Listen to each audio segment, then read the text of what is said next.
Another really common thing that we see used for good reason is a 90-90 transition or an isometric movement path. Now, there's a lot of finer details to this that I think a lot of people are missing. So let's go ahead and go over just a few ways to make it a little bit better. So first and foremost, we want to really think about independence.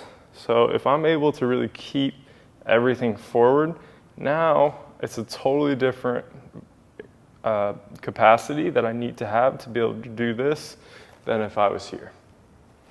Okay, and you'll see just the pure height of it, right?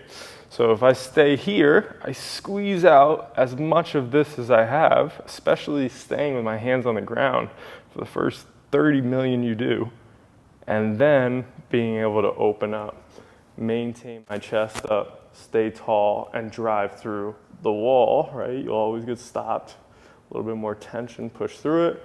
Then I can end up in bear sit. I can perfectly find out my hands behind me. From there, I have an option. Just like we locked in our positioning, I could try to go here, right? I could go as far as I can, maybe even pull back, or I can let everything go.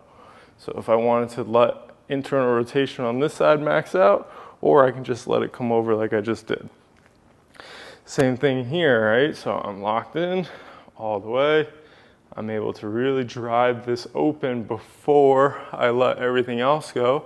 If I wanted to progress it, I could be here, drive that open. Here, we could go behind the head, and I could even have a med ball, right? So I come all the way out. Once you get to that bear sit position, nice and tall, and then I could even stay for reps. So there's internal rotation all the way out. Could do a few more, or again, we could just transition like we did before, end up on the other side. Okay? Using your hands early on is a great idea for that. Remember, when we're really trying to create a little bit more tension and strength, we want to have a little bit more stability. So it's not necessarily something you need to be unstable for, especially your first times doing it. Give those a try.